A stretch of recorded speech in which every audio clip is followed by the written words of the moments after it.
প্রভু যীশু খ্রিস্টের বিজয় নামে আপনাদের প্রত্যেককে জানাই অনেক অনেক শুভেচ্ছা। আশা করি আপনারা সকলে খুব ভালো আছেন মহান পিতা ঈশ্বরের অনুগ্রহে। আসুন আমরা সেই প্রকাশিত বাক্যের আলোচনায় আছি, সেখানেই ফিরে আসি। প্রভু যীশু খ্রিস্টের মহা অনুগ্রহে প্রকাশিত বাক্যের আলোচনায় আমরা আছি। আর এর আগের ভিডিওতে পঞ্চম তুরীর ধ্বনির নিগূঢ় তত্ত্ব নিয়ে আমরা খুব সংক্ষেপে ঈশ্বরের বাক্য থেকে দেখেছি যে এই পৃথিবীতে প্রথম সন্তাপ শুরু হলে কি ভয়ানক অবস্থা হবে। আজ আমরা দ্বিতীয় সন্তাপ অর্থাৎ ষষ্ঠ তুরি বাজানোর পর যা শুরু হবে, দ্বিতীয় সন্তাপ যা শুরু হবে ষষ্ঠ তুরি বাজানোর পর, সেই বিষয়ে ঈশ্বরের বাক্য থেকে দেখব। পঞ্চম তুরিধ্বনির পর থেকে যে সন্তাপগুলো শুরু হচ্ছে তা মন্দ শক্তির দ্বারা চালিত হচ্ছে সর্বশক্তিমান ঈশ্বরের অনুমতিতে, সেটা আমরা দেখেছি। ঈশ্বরের বিনা অনুমতিতে শয়তান ও তার দলবল কিছুই করতে পারে না, কিচ্ছু না। সেই সকল ভয়ানক পতিত দূতদের মুক্ত করা হচ্ছে, যাদের বন্দি করে রাখা হয়েছে তাদের ভয়ানক অবাধ্যতার জন্য। আর এখন তাদের দ্বারায় ভয়ানক বিপত্তি এবং নির্যাতন দ্বারা মানব জাতির 1/3 মানুষকে নাশ করার জন্য ঈশ্বরের পরিকল্পনা অনুযায়ী কার্য শুরু হয়ে গেছে পঞ্চম তুরীধ্বনির পর থেকে। প্রকাশিত বাক্যের আলোচনা যারা শ্রবণ করে এবং সেই সকল কথা যারা পালন করে তারা ধন্য। এই কথা আমি নয়, এই কথা প্রকাশিত বাক্যের লেখক দাবি করেন। তাই আসুন নিজেকে প্রস্তুত করুন আজকের ধন্য বাক্যের জন্য। ষষ্ঠ দূতের তুরীধ্বনির ফলে যে সকল ঘটনা ঘটবে তার বিবরণ আমরা প্রকাশিত বাক্যের 9 অধ্যায় 13 থেকে 11 অধ্যায় 23 পদের মধ্যে দেখতে পাই। আসুন শুরু করা যাক আজকের পর্ব।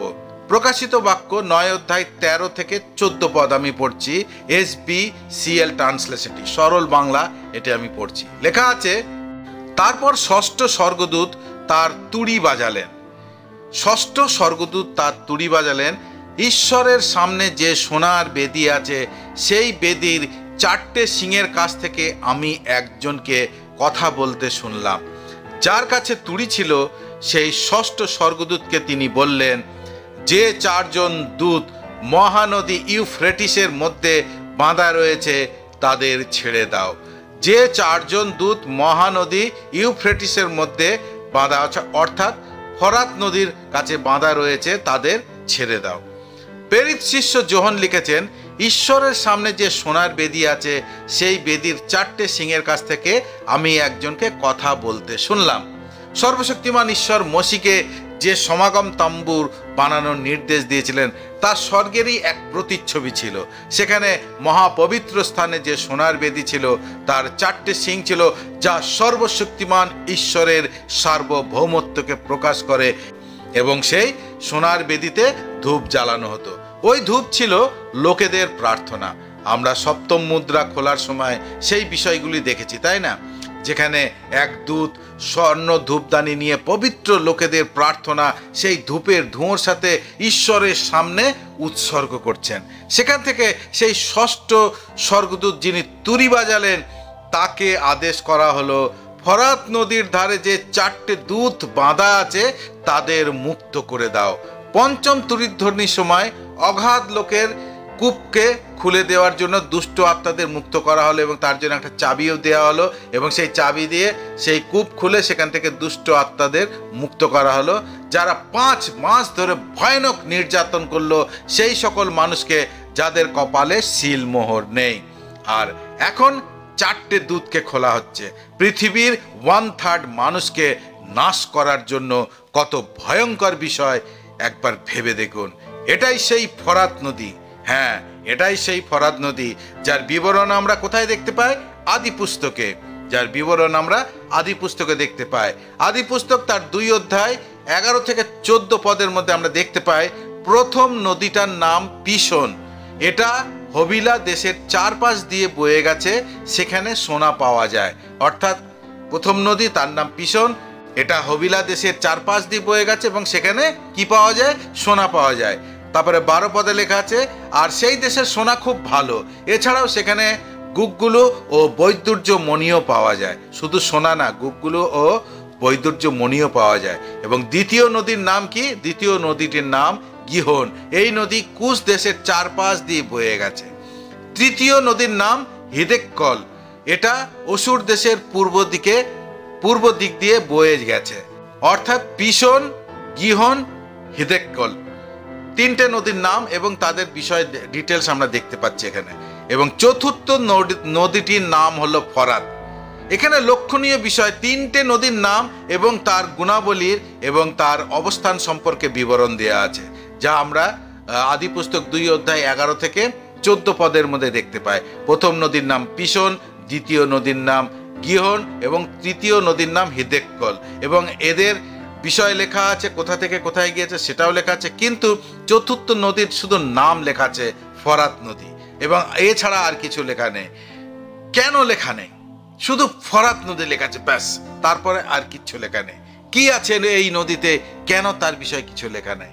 আমরা দেখি প্রকাশিত বাক্যের দূত এই নদীর ধার থেকেই বার হচ্ছে। সেই 4 জন দূতকে বেঁধে রাখা আছে কোথায়? এই নদীর ধারেই। এদন উদ্যান এই নদীর আশেপাশেই ছিল। লুসিফার এখানেই ছিল। প্রথম পাপ এখানেই হয়, প্রথম হত্যা এখানেই হয়, জল প্রলয়, বাবিলের মিনার এবং মূর্তি পূজা এই নদীর ধার থেকেই শুরু হয়। ঈশ্বর ইসরায়েল দেশের যে সীমা নির্ধারণ করে দিয়েছিলেন তা এই ফরাত নদীর সীমানা পর্যন্ত। আর আপনি জানেন 1000 সালের খ্রিস্টের রাজ্য যখন শুরু হবে তখন ইসরায়েলের অধীনে ফরাত নদীর সীমানা পর্যন্ত হবে। ইসরায়েলের অধীনে তখন ফরাত নদীর সীমানা পর্যন্ত হবে।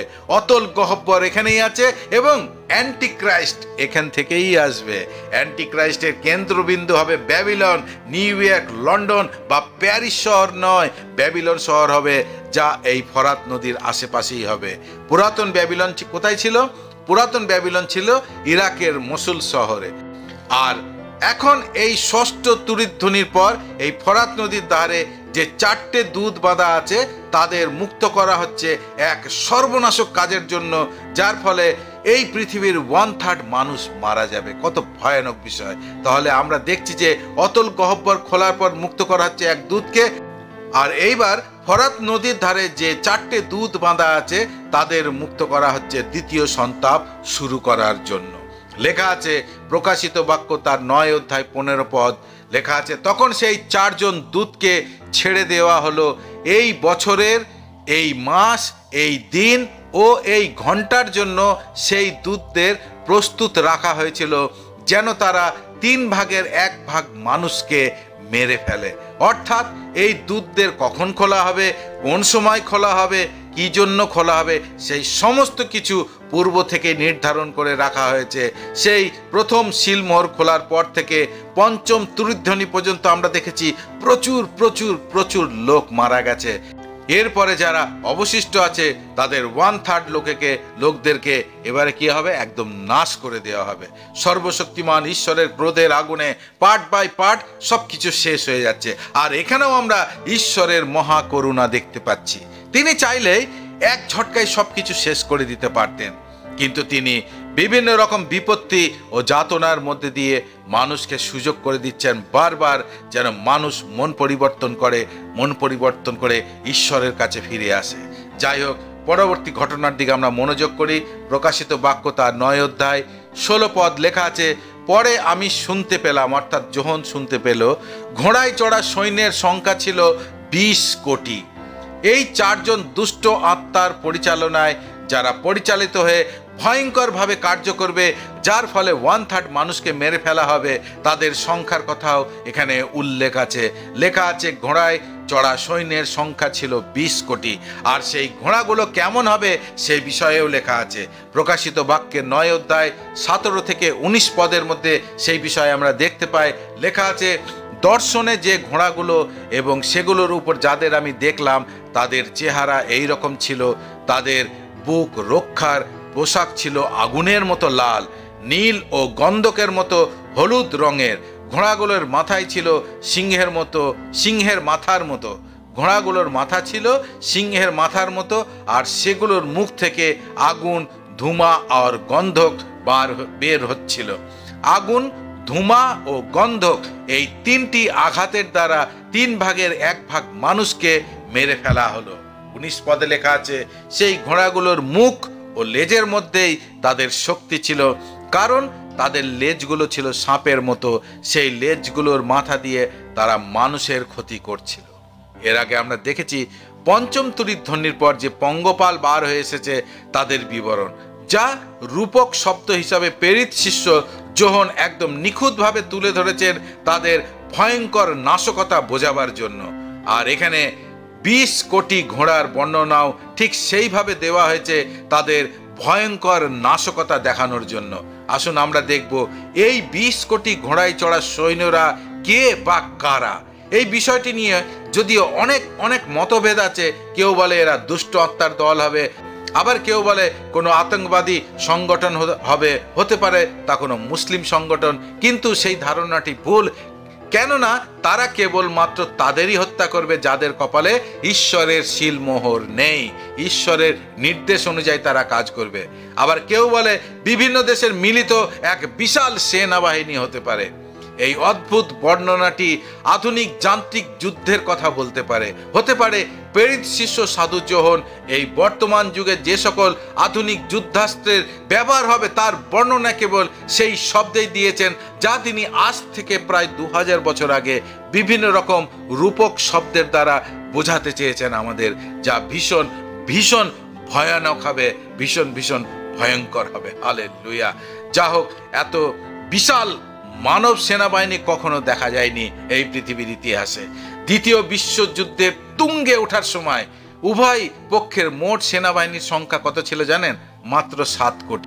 সম্ভবত সবচেয়ে নিরাপদ ব্যাখ্যা হলো এটিকে আক্ষরিক অর্থে 20 কোটি শক্তিশালী সেনাবাহিনী হিসাবে দেখা যেতে পারে, যা পূর্বে বর্ণিত পঙ্গপালের মতো দানবীয় সেনাবাহিনীর ধারণাকে অব্যাহত রাখে। আবার কেউ কেউ এই বর্ণনাগুলিকে প্রযুক্তিগতভাবে উন্নত সেনাবাহিনীর সাথে তুলনা করেন। আবার কেউ কেউ বিশ্বাস করেন যে এগুলি 4 জন পতিত স্বর্গদূতদের অনুসরণকারী একটি বিশাল বিশাল দৈত্য সেনাবাহিনীর শক্তির প্রতিনিধিত্ব করে।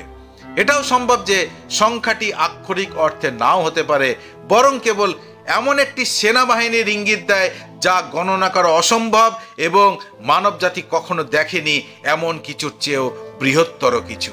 অতএব সম্ভবত সবচেয়ে নিরাপদ ব্যাখ্যা হলো এটিকে আক্ষরিক অর্থে 20 কোটি শক্তিশালী সেনাবাহিনী হিসাবে দেখা, যা পৃথিবীতে আক্রমণকারী একটি দানবীয় সেনাবাহিনী হবে, যাদেরকে অনুমতি দেওয়া হয়েছে 1/3 মানুষকে হত্যা করার, যা হবে আগুন, ধোঁয়া এবং গন্ধক দ্বারা। তারা 3টি মহামারী ছড়িয়ে দেবে, আগুন, ধোঁয়া এবং গন্ধক। এই 3টি মহামারী মানব জাতির 1/3 হত্যা করবে নির্মূলে। কত ভয়ানক বিষয় হবে! যারা প্রভুর গুপ্ত আগমনের সহভাগী হতে পারবে না তাদের এই ভয়ানক মৃত্যু যাতনার মধ্যে থেকে যেতে হবে। কত ভয়ঙ্কর বিষয় একবার চিন্তা করে দেখুন। মহান পিতা ঈশ্বর এই অনুগ্রহের যুগে বারবার বারবার আমাদের সুযোগ করে দিচ্ছেন যেন আমরা সম্পূর্ণরূপে প্রস্তুতি সহকারে জেগে থাকি। কারণ 1 করিন্থীয় তার 15 অধ্যায় 52 পদ, সেখানে সাধু পৌল বলেছেন এক নিমেষে চক্ষের পলকে শেষ তুড়িধ্বনির সঙ্গে তা ঘটবে। কারণ তুড়িধ্বনি হবে, মৃতেরা অক্ষয়তায় উত্থাপিত হবে এবং আমরা রূপান্তরিত হব। হালেলুয়া।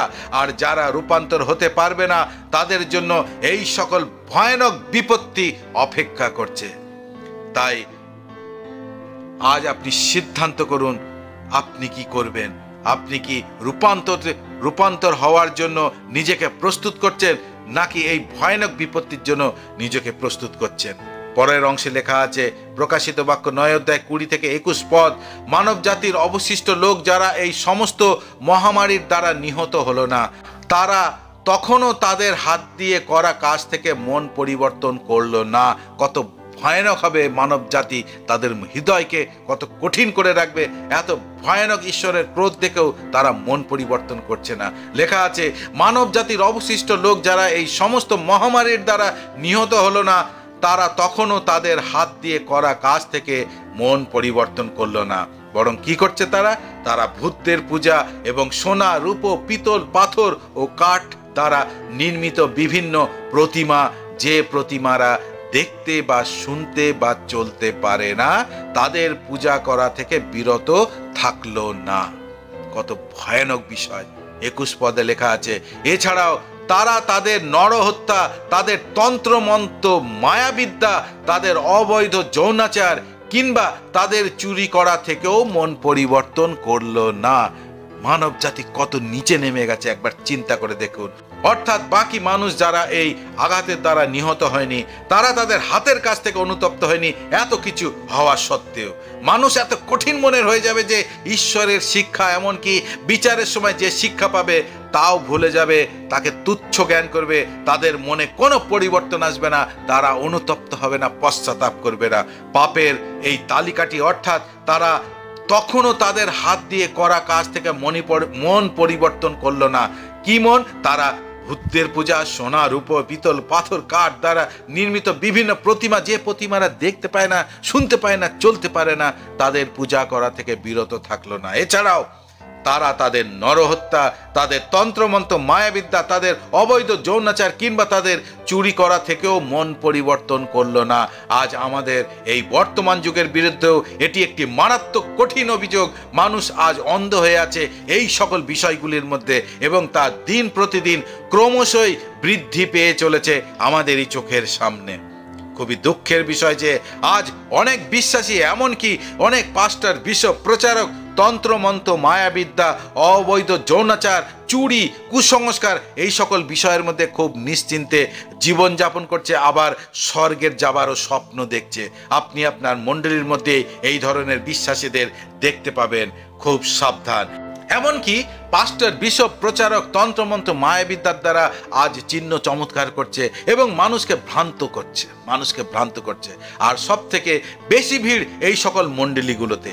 যদিও বা নানানভাবে তাদের মিথ্যা ভ্রান্ত বিষয়গুলি প্রকাশ হচ্ছে, তবুও এত অন্ধভক্তি যে তার অনুসারীরা তা বিশ্বাস করতে চায় না, উল্টে তারা বিক্ষোভ প্রকাশ করে। মনে পড়ে প্রভু যীশু খ্রিস্ট কি বলেছিলেন? ফল দ্বারা গাছ চেনা যায়, ফল দ্বারা গাছ চেনা যায়। তাদের এই সকল ভ্রান্ত কার্য শিক্ষা দ্বারা প্রকাশ পায় ঈশ্বরের রাজ্য ও ধার্মিকতার বদলে তারা অ্যান্টি ক্রাইস্টের জন্য রাজ্য প্রস্তুত করছে। তারা জানে না ঈশ্বরের কত ভয়ানক ক্রোধ তাদের জন্য অপেক্ষা করছে। মনে পড়ে প্রভু যীশু শেষ সময়ের বিষয়ে কি বলেছিলেন তার শিষ্যদের? মথি 24:24 কারণ ভণ্ড খ্রিস্টেরা ও ভণ্ড ভাববাদীরা উপস্থিত হয়ে বহু বড় বড় চিহ্ন ও অলৌকিক কাজ করে দেখাবে, যেন সম্ভব হলে মনোনীতদেরও প্রতারিত করতে পারে। আজ আমরা এই শেষ সময়ের অন্তিম লগ্নের মধ্যে দিয়ে যাচ্ছি। আজ আমাদেরই চোখের সামনে অনেক বিশ্বাসী এই সকল বিষয়ে আকর্ষিত হয়ে প্রতারিত হয়েছে এবং হচ্ছে। কারণ তাদের জীবনে বাক্যের গুরুত্ব নেই, তারা বাক্য পড়ে না, তারা বাক্যকে জানে না, ফলে খুব সহজেই তারা ভ্রান্ত শিক্ষার শিকার হয়ে যাচ্ছে। প্রিয় ঈশ্বরের সন্তান, আজই নিজেকে মূল্যায়ন করুন এবং সুসমাচারকে দৃঢ়তার সাথে গ্রহণ করে বিশ্বাসে দৃঢ় হয়ে যান। না হলে শয়তানের জালে ফেঁসে যাবেন, যা আপনাকে ওই দিন ভয়ানকভাবে যাতনা দেবে এবং হত্যা করবে। আমি আবার বলছি, আমি আপনাকে কোনো কাল্পনিক গল্প শোনাচ্ছি না। ঈশ্বরের বাক্যে যা লেখা আছে সেটাই আপনার সামনে তুলে ধরার চেষ্টা করেছি, যেন আপনি প্রভুর গুপ্ত আগমনের সহভাগী হতে পারেন। যা হবে এক নিমেষে, চক্ষের পলকে, ঈশ্বরের বাক্য তাই বলছে। 2 থিসলনিকীয় 2:9-11 লেখা আছে, সেই অধর্মচারী পুরুষের অর্থাৎ অ্যান্টিক্রাইস্ট আগমন, সেই অধর্মচারী পুরুষের আগমন শয়তানের ক্রিয়াকলাপের সঙ্গে হবে। সে সব ধরনের ক্ষমতায় প্রদর্শন বিভিন্ন চিহ্ন ও আশ্চর্য কাজকর্মের মাধ্যমে করবে, যেগুলি মিথ্যাচারিতার সেবা করে। 10 পদ, সে সব ধরনের মন্দের দ্বারা যারা বিনাশের পথে চলেছে তাদের প্রতারণা করবে, তারা ধ্বংস হবে, কারণ তারা সত্যের অনুরাগী হতে অস্বীকার করেছে ও পরিত্রাণ পেতে চায়নি। সেই জন্য ঈশ্বর তাদের মধ্যে এক বিভ্রান্তিকর শক্তিকে প্রেরণ করবেন, যেন তারা মিথ্যাকেই বিশ্বাস করে।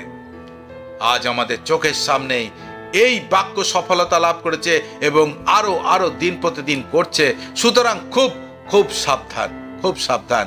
আজ নিজেকে মূল্যায়ন করুন এবং দেখুন আপনি কোনো বিভ্রান্তিকর শক্তির প্রেরণায় তার মিথ্যাকে বিশ্বাস করে জীবনযাপন করছেন না তো?